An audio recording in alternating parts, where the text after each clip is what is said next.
AK Singh और आज फिर हम अपने BA LLB का सोशोलॉजी का पार्ट देखेंगे। यानी सोशोलॉजी का हम जो पेपर कर रहे हैं जिसमें आपके सेक्शन A को हमने कवर कर रहे हैं। सेक्शन A में सारे हमने दिसंबर 2024 के क्वेश्चन कर लिए हैं। अब दिसंबर 2023 का पेपर है, यानी कि दिसंबर 2023 का पेपर है और 13 तारीख से आपके जो पेपर स्टार्ट हुए हैं उसमें सभी स्टूडेंट, यानी कि ये वीडियो आज आपको 13 तारीख मॉर्निंग में मिली होगी, तो 13 तारीख मॉर्निंग में मतलब आज आपका इंग्लिश का पेपर है। तो इंग्लिश के पेपर में बहुत सारे बच्चे कन्फ्यूज़न हो रहे थे कहीं ना कहीं हम किस तरह पेपर करेंगे, किस तरह पेपर करेंगे। पेपर जब आप करो थोड़ा इन सब चीज़ों का ध्यान देना कि इंग्लिश का जो या किसी भी लैंग्वेज का जब हम पेपर करते हैं तो उसमें शब्दों का सटीक होना चाहिए, कोई भी एरर नहीं होना चाहिए और आंसर आपको सही लिखना है। ये नहीं जैसे मैथ्स में फॉर्मूले तक के नंबर होते हैं तो वैसे ही इंग्लिश में, हिंदी में आप अगर लेटर लिख रहे हो तो लेटर के फॉर्मेट के भी नंबर आपको देखने के लिए मिलेंगे। तो समय व्यर्थ न करते हुए हम अपने सोशोलॉजी पे चलते हैं। सोशोलॉजी में यानी कि सोशोलॉजी और पॉलिटिकल में, हिस्ट्री में, इकोनॉमिक्स में बच्चे दिक्कत का सामना कर रहे हैं, तो हम इसे कवर कर लेते हैं जिससे आपका कहीं ना कहीं नेक्स्ट पेपर सोशोलॉजी का है 15 तारीख को, उसका भी आपको देखने के लिए मिल जाए। तो समय व्यर्थ न करते हुए दिसंबर 23 का करते हैं। दिसंबर 23 में सबसे पहला क्वेश्चन है समुदाय की आवश्यकता तो क्या है। ठीक है, तो सबसे पहले आपको क्या करना है, सबसे पहले चैनल को सब्सक्राइब करना है, वीडियो को लाइक करना है, शेयर करना है और टेलीग्राम ग्रुप को ज्वाइन करके रखना है जिससे आपको इंपॉर्टेंट इन्फॉर्मेशन देखने के लिए मिल जाए।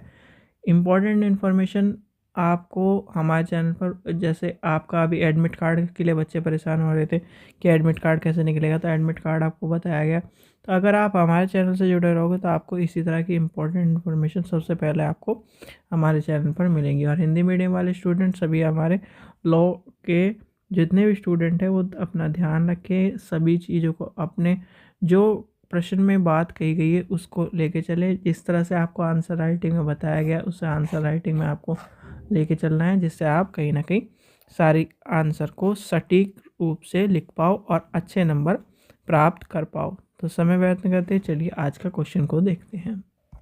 तो चलिए शुरू करते हैं। यानी कि सबसे पहले बात आती है समुदाय। यानी समुदाय है क्या। ठीक है,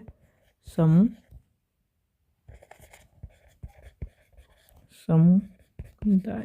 ठीक है, तो समुदाय को हम क्या कहेंगे, कम्युनिटी।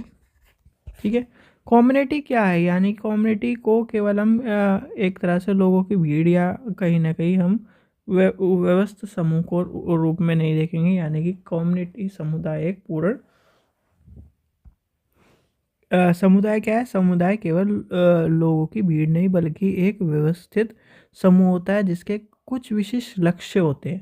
भाई किसी समूह को, यानी कि जैसे संगठन है तो किसी संगठन को जब हम बनाते हैं तो उसका कोई लक्ष्य होता है कि नहीं, ऐसे समुदाय का कोई विशिष्ट लक्ष्य होता है। जैसे कहीं ना कहीं एक तरह से लोगों की भीड़ इकट्ठा करना है, किसी विशिष्ट उद्देश्य, विशिष्ट रूप में, किसी विशिष्ट कार्य, विशिष्ट क्षेत्र के लिए एक समुदाय का लक्ष्य, यानी कि एक विशिष्ट लक्ष्य के लिए समुदाय को हम देखते हैं।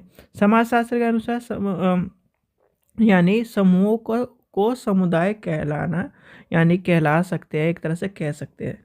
अगर हम इसमें कॉन्स्टिट्यूशन को छोड़े, अगर हम सोशोलॉजी के अनुसार लेके चले तो किसी भी समूह को समुदाय कहलाने के लिए उसके निम्न आवश्यक तत्व होते हैं और तत्व भी हमें जानने हैं। जो कि सबसे पहला तत्व आपका आता है, यानी कि व्यक्तियों का समूह। दूसरा आपका आता है निश्चित भूभाग। तीसरा आपका आता है सामुदायिक भावना। चौथा आपका आता है सामान्य जीवन। पांचवा आपका देखने के लिए मिलता है स्वतः विकास। छठा आपको देखने को मिलता है विशिष्ट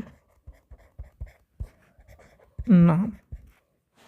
ठीक है, यानी कि समुदाय के जो आवश्यक तत्व हैं, अगर समुदाय को लेकर चले तो समुदाय क्या करता है? सबसे पहला आता है व्यक्तियों का समूह, यानी कि समुदाय सदस्यों का एक सबसे पहला क्या काम करता है, यानी ग्रुप का क्या काम है, या फिर एक तरह से व्यक्तियों का समूह होता है। समुदाय का सबसे पहला और मौलिक तत्व मनुष्य को समूह में इकट्ठा रखना, यानी कि एक तरह से समूह बनाए रखना। बिना लोगों के समुदाय की कल्पना करना हम एक तरह से नहीं कर सकते। भाई आप ये मान लो, एक आदमी से तो समूह बनेगा नहीं, ये समुदाय बनेगा नहीं।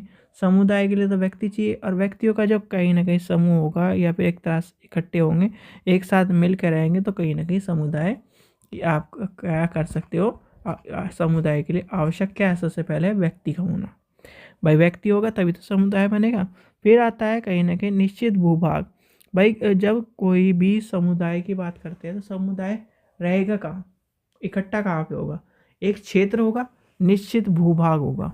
ठीक है, यानी कि मान लीजिए ABCD समुदाय है। अब ABCD समुदाय का स्थान कहाँ गया जी? ABCD समुदाय आपका XYZ स्थान पर मिलता है, XYZ स्थान पर इनका समूह है, कहेंगे कि नहीं?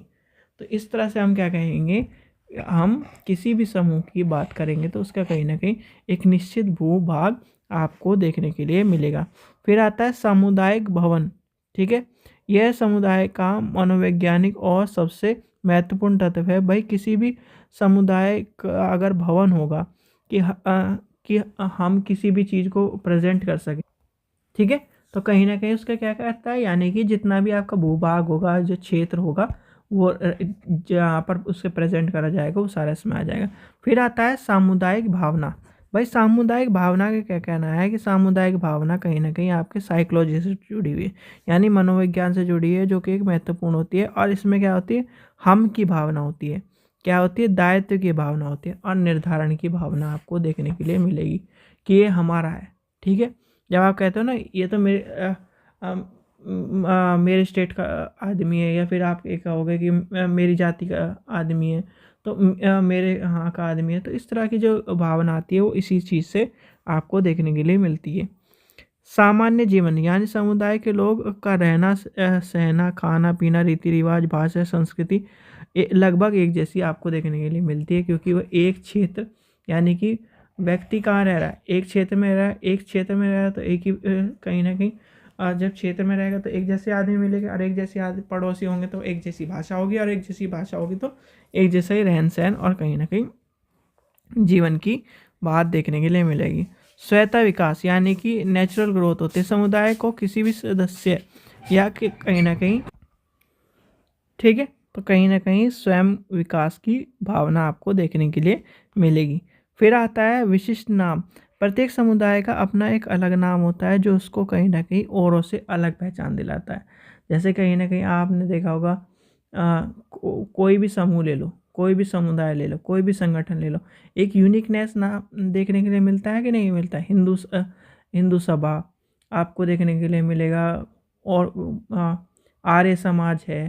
तो इस तरह के जैसे समाज हैं, समुदाय हैं, ये क्या प्रेजेंट करते हैं? ये अपने नाम, यानी कि उनका नाम जो है यूनिकनेस पर को एक तरह से प्रेजेंट करता है। तो ये कहीं ना कहीं आवश्यक तत्व आपको लिख देने हैं, जो एज इट इज़ सारे के सारे आपको देखने के लिए मिलेंगे। तो पहले क्या लिखना है? सबसे पहले आपको समुदाय की आपको परिभाषा लिखनी है, यानी कि उसका अर्थ बता देना है, और अर्थ बताने के बाद आपको ये पॉइंट लिख देने हैं। एक आपका 4 नंबर का क्वेश्चन आपका पूरा का पूरा देखने के लिए मिल जाएगा। ठीक है बच्चों, चलिए आशा करता हूँ आपको वीडियो पसंद आई। वीडियो पसंद आई तो लाइक करें, चैनल को सब्सक्राइब करें, वीडियो को ज़्यादा से शेयर करें। और ये हम सारे सीरियल वाइज कर रहे हैं क्वेश्चन। तो पहला क्वेश्चन हो गया, second question, third question, fourth question, fifth question, इस तरह से आपको देखने के लिए मिल जाएंगे। ठीक है बच्चों, चलिए थैंक यू।